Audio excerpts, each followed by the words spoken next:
모시겠습니다. 안녕하십니까. 기독교와 사회복지, 기독교 사회복지를 나머지 좀 더 하라고. 이 과목을 수강하는 실제로 우리 학우님들, 또 여기에 참석해 주신 우리 목사님들, 반갑습니다. 이번 학기에 수강하게 될 기독교 사회복지는 무엇일까요? 우리가 어렴풋이 이미 잘 알고 있습니다. 이 기독교 사회복지는 우리가 공부를 하기 전에 그 개념을 잘 정리하는 것, 이것이 매우 중요합니다. 기독교 사회복지는 기독교와 사회복지가 합해진 합성어입니다. 그렇기 때문에 이 기독교 사회복지 하면 기독교적인 사회복지, 이렇게 우리가 이해할 필요가 있습니다. 그렇다면 우리가 기독교가 무엇인가, 또 사회복지가 무엇인가, 이것에 대한 개념이 잘 정의되어지는 것, 이게 필요합니다. 하지만 우리가 이 개념을 정의하는 일이 결코 쉬운 일은 아닙니다. 우리 앞에서 우리 윤 목사님께서 역사에 대한 관점이 중요하다, 이렇게 말씀을 하셨는데, 이 사회복지를 어떠한 관점에서 바라보는가, 이것에 따라서 그 개념 정의가 달라지기 때문에 그렇습니다. 그러니까 이를 좀 더 이해하기 쉽게 사회복지 현장을 통해서 살펴보겠습니다. 우리 지역사회에 가면은 이제 사회복지가 활성화되어 있습니다. 이것은 일정한 지역을 중심으로 이루어지는 사회복지 활동이라고 볼 수 있습니다. 그렇기에 이를 지역사회복지, 이렇게 이야기를 합니다. 또 우리 교회는 어떻습니까? 우리 교회에서도 사회복지를 하죠. 이것은 교회가 중심이 되어져서 이루어지는 사회복지 활동입니다. 그렇기 때문에 이를 우리가 교회의 사회복지, 이렇게 이야기를 합니다. 우리가 이번 학기에 함께 다뤄볼 이 기독교 사회복지는 교회 사회복지와는 좀 더 다른 포괄적인 그러한 개념으로 접근하는 것이 필요합니다. 우리가 앞에서 지역사회복지나 교회사회복지나 기독교 사회복지, 여기에 공통적으로 들어가는 단어가 바로 이 사회복지입니다. 그래서 우리가 이 사회복지가 무엇인가, 이것에 대한 개념이 먼저 정리되어지는 것이 필요합니다. 우리가 사회복지 하면 영어로 소셜 웰페어 그렇습니다. 사회적으로 이루어지는 복지죠. 복지의 웰페어는 웰 플러스 페어의 합성어입니다. 웰은 우리가 좋은 상태 또는 잘, 이런 거죠. 페어는 살아가다, 지내다, 생활하다, 이런 이야기입니다. 그러니까 잘 지내는 것, 잘 사는 것, 잘 생활하는 것, 이것이 곧 복지라는 이야기입니다. 우리가 한때 웰빙 붐이 불었죠.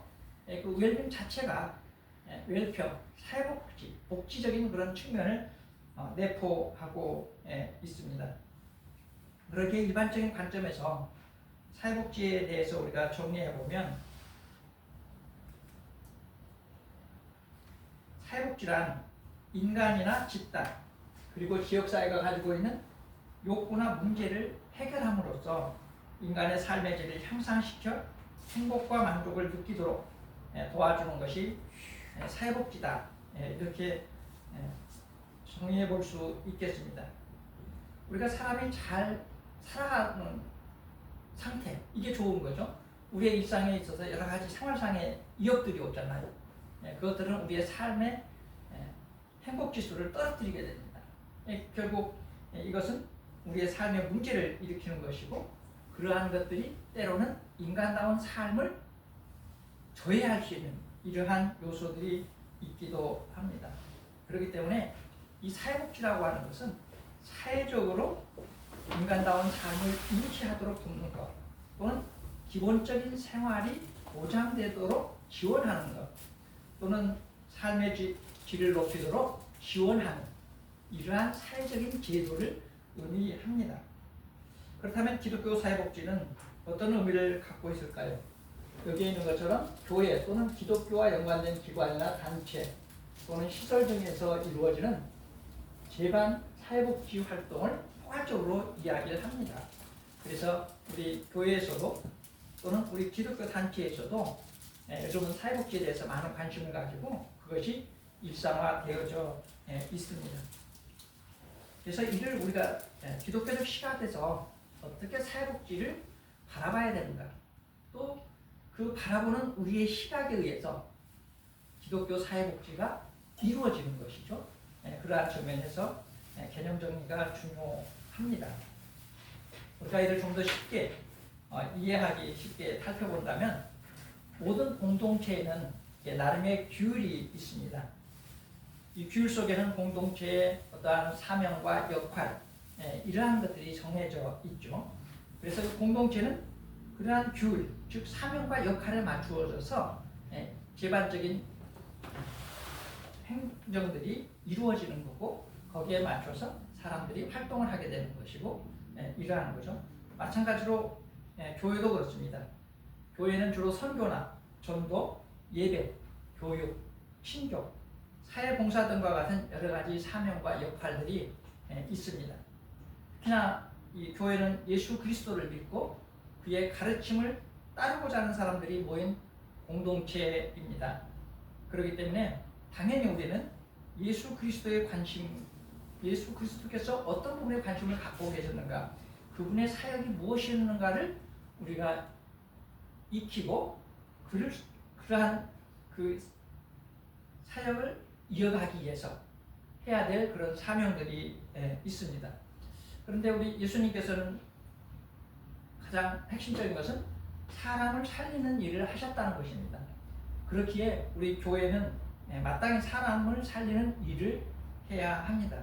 이것이 바로 교회의 정체성이고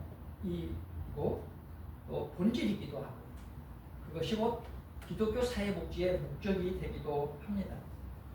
구체적인 기독교 사회복지에 대한 내용들은 앞으로 우리가 진행될 이 강의들을 통해서 살펴보기로 하겠습니다.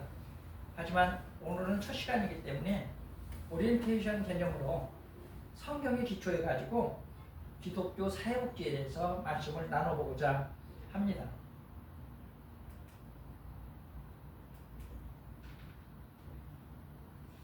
하나님께서는 어떤 예배를 받으시기를 원하실까요? 우리는 이번 학기에 기독교 사회복지라고 하는 이 과목을 가지고 하나님의 말씀에 서서 이 강의를 진행해 나가야 할 것 같습니다.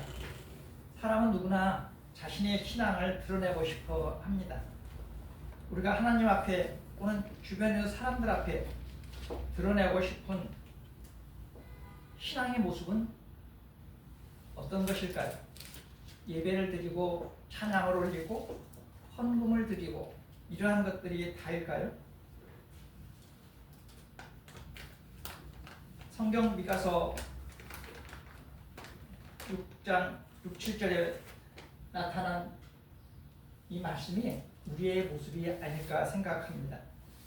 내가 무엇을 가지고 여호와 앞에 나아가며 높으신 하나님께 경배할까? 내가 번제물로 일련된 송아지를 가지고 그 앞에 나아갈까? 여호와께서 천천의 순양이나 만만의 강물 같은 기름을 기뻐하실까?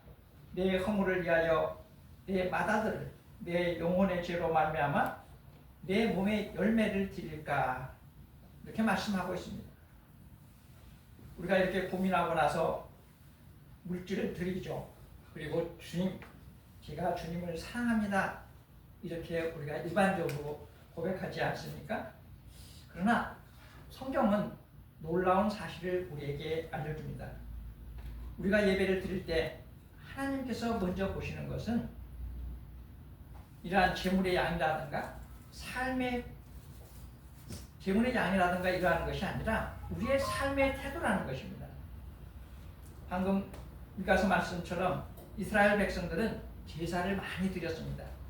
수천의 양, 순양, 수만의 기름을 바치며 말했습니다. 하나님, 저희가 이것을 드립니다. 그러나 하나님은 그들에게 이렇게 말씀하십니다.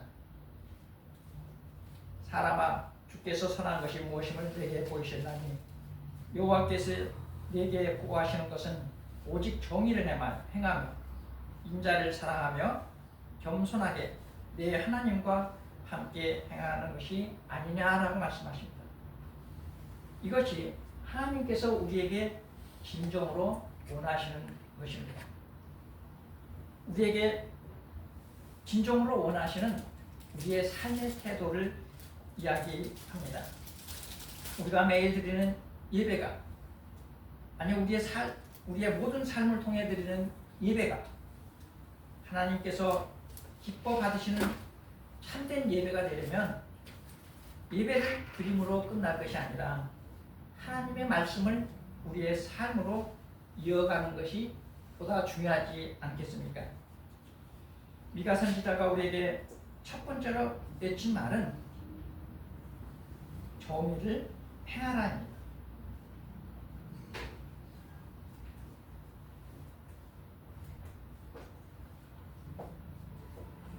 우리가 하나님께서 선택하신 자리에 있는 것이 무엇보다 중요합니다.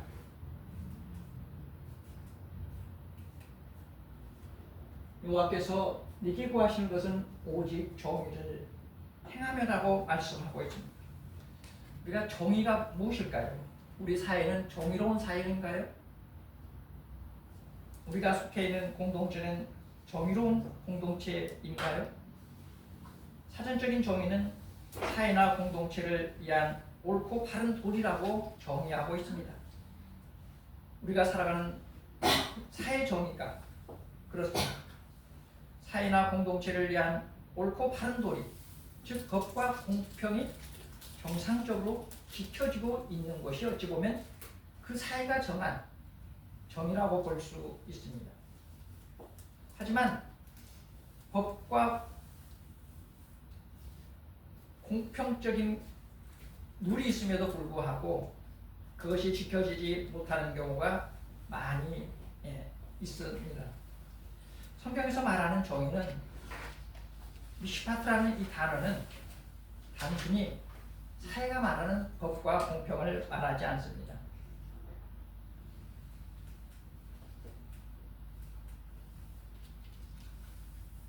성경적 정의는 약자를 보호하는 데 있습니다.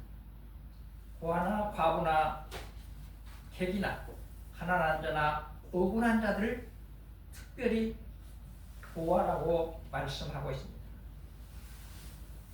바로 기독교 사회복지가 필요한 이유가 여기에 있습니다.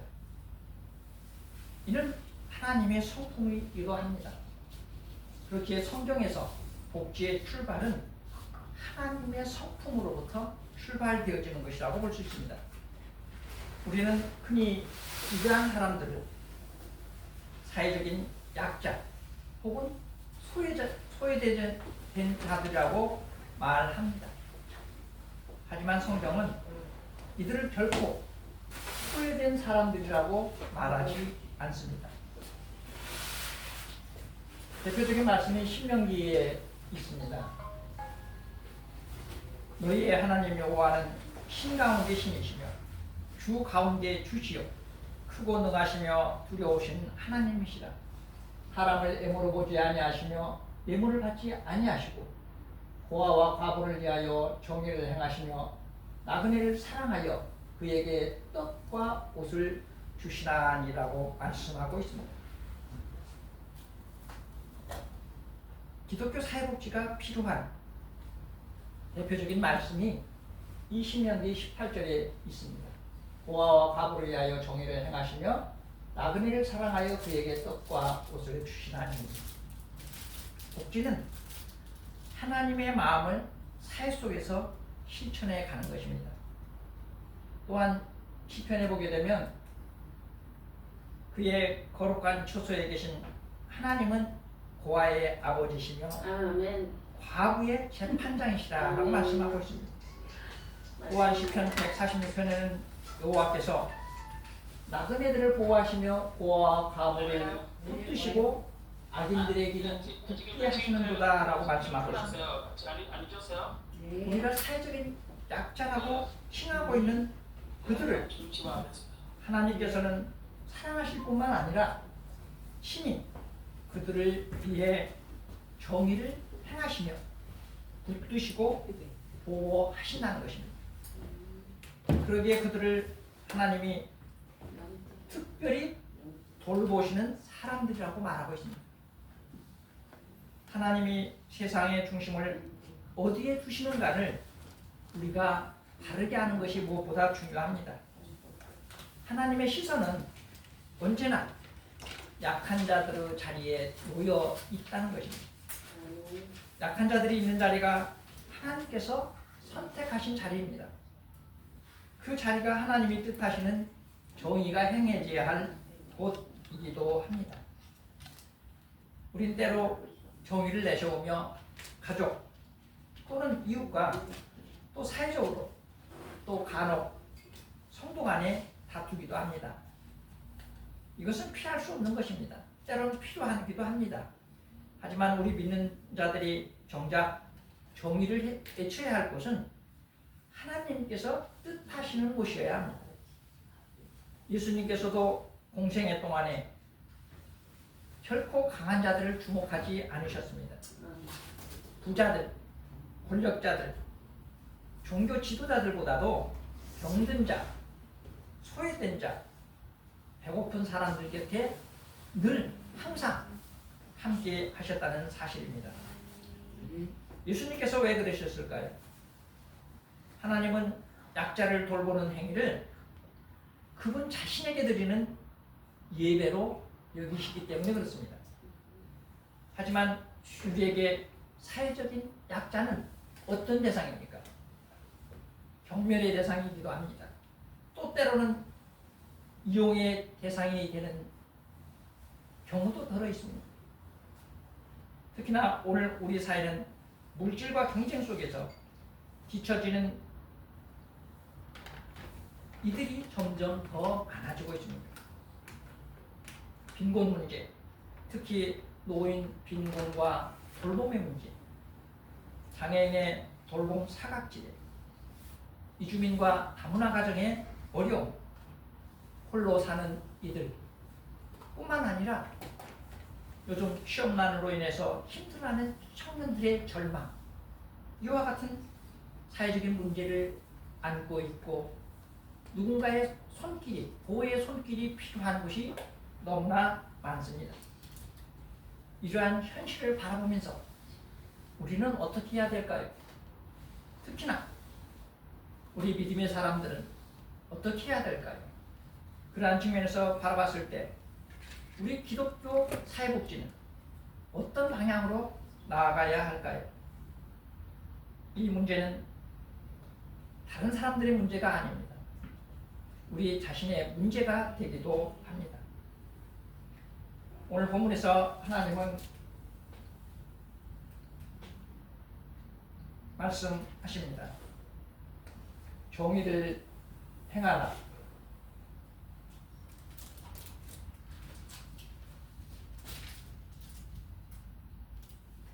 그들을 향한 나의 마음을 네가 실천하라라고 말씀하고 있습니다. 우리에게 그저 믿음이 나 한 사람의 자신을 지켜나가는 것이 아니라 내 마음속에 꼭꼭 숨겨져 있는 그 믿음이 아니라 이를 드러내어라 말씀하고 있습니다. 우리가 이야기하는 정의는 거창한 법률 제정 이런 곳에 있지 않습니다. 정의는 한 사람을 품는 곳에서부터 시작되어집니다. 한 사람의 아픔을 함께 듣고 공유하고 그 손을 잡고 그들의 권리를 함께 세워주는 것, 이것이 무엇보다도 중요합니다. 이것이 하나님께서 원하시는 정의이기도 합니다. 오늘 첫 강의는 여기에서 끊고 다음 주 강의에서 이어가도록 하겠습니다. 아멘. 아멘.